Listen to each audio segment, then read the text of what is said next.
Middle east तनाव के बीच UP defence sector को मिला बहुत बड़ा बूस्ट। योगी भी हो गए खुश। उत्तर प्रदेश के लिए जो योगी ने किया था उसका साफ दिखा अब असर। एक दो नहीं बल्कि 24,000 करोड़ का हो गया योगी के फैसले से फायदा। पूरी दुनिया में बचा उत्तर प्रदेश का डंका।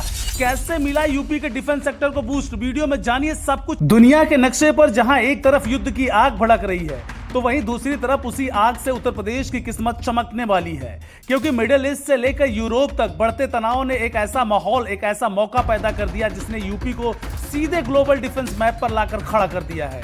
और अब जो तस्वीर सामने आ रही है वो साफ बता रही है कि आने वाले समय में उत्तर प्रदेश सिर्फ भारत का नहीं बल्कि दुनिया के डिफेंस सेक्टर में बड़ी ताकत बन सकता है, जिसके पीछे योगी का मास्टरमाइंड है।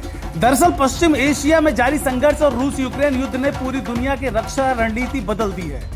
अब युद्ध सिर्फ टैंकों और हथियारों से नहीं बल्कि ड्रोन, एंटी ड्रोन सिस्टम और स्मार्ट टेक्नोलॉजी से लड़ा जा रहा है।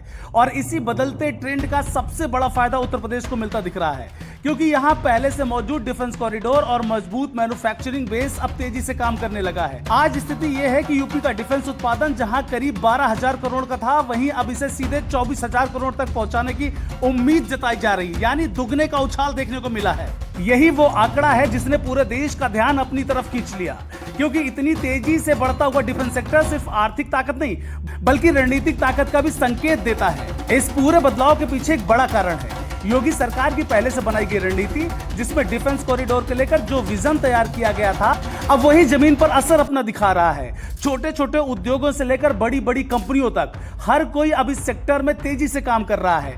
गोला बारूद, artillery parts, bullet proof jacket, helmet और ड्रोन जैसी चीजों की मांग अचानक तेजी से बढ़ गई है और यूपी की कंपनियां इस मांग को पूरा करने में जुट गई हैं। सबसे दिलचस्प बात यह है कि अब यूपी में सिर्फ पारंपरिक हथियारों तक सीमित नहीं रहा है। नोएडा जैसे शहरों में एंटी ड्रोन सिस्टम और सिंथेटिक बैरियर जैसी आधुनिक तकनीकें तैयार की जा रही हैं, जो आज के युद्ध में बेहद अहम मानी जा रही हैं। कम लागत में ज्यादा सुरक्षा देने वाली तकनीकें अब अंतर्राष्ट्रीय बाजार में भी अपनी जगह बना रही हैं। यही वजह है कि यूपी से बनने वाले प्रोडक्ट सिर्फ देश के अंदर नहीं बल्कि विदेशों में भी भेजे जा रहे हैं। रूस से लेकर नाटो देश तक उत्तर प्रदेश के डिफेंस प्रोडक्ट की मांग लगातार बढ़ रही है और मिडिल ईस्ट में बढ़ते तनाव ने इस मांग को और तेज कर दिया है। यानी आने वाले समय में ऑर्डर और बढ़ना तय है। इस पूरे घटनाक्रम ने एक बात साफ कर दी है कि उत्तर प्रदेश अब सिर्फ खेती या पारंपरिक उद्योगों तक सीमित नहीं रहा बल्कि इसे हाईटेक डिफेंस मैन्युफैक्चरिंग का भी केंद्र बन चुका है। और यही बदलाव उससे देश के सबसे अहम राज्यों में खड़ा कर रहा है। योगी सरकार के लिए भी यह बड़ी उपलब्धि मानी जा रही है, क्योंकि जिस विजन के साथ डिफेंस कॉरिडोर की शुरुआत की गई थी उसका रिजल्ट अब साफ दिखने लगा है। निवेश बढ़ रहा है, रोजगार के मौके बढ़ रहे हैं और सबसे बड़ी बात यह कि यूपी की पहचान अब ग्लोबल लेवल पर मजबूत हो रही है। अब सवाल यह नहीं है कि यूपी कितना आगे जाएगा बल्कि सवाल यह है कि ये रफ्तार कितनी तेज होगी, क्योंकि जिस तरह से दुनिया में तनाव बढ़ रहा है और डिफेंस सेक्टर में मांग बढ़ रही है उसमें उत्तर प्रदेश के पास एक बड़ा मौका है खुद को एक ग्लोबल डिफेंस हब बनाने का।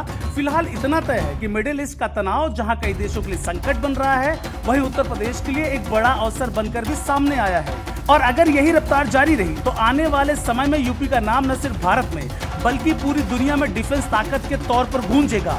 और यही वो बदलाव है जिसने आज हर किसी का ध्यान इस राज्य की ओर खींच लिया है। नौ उत्तर प्रदेश के लिए ऋषभ की रिपोर्ट।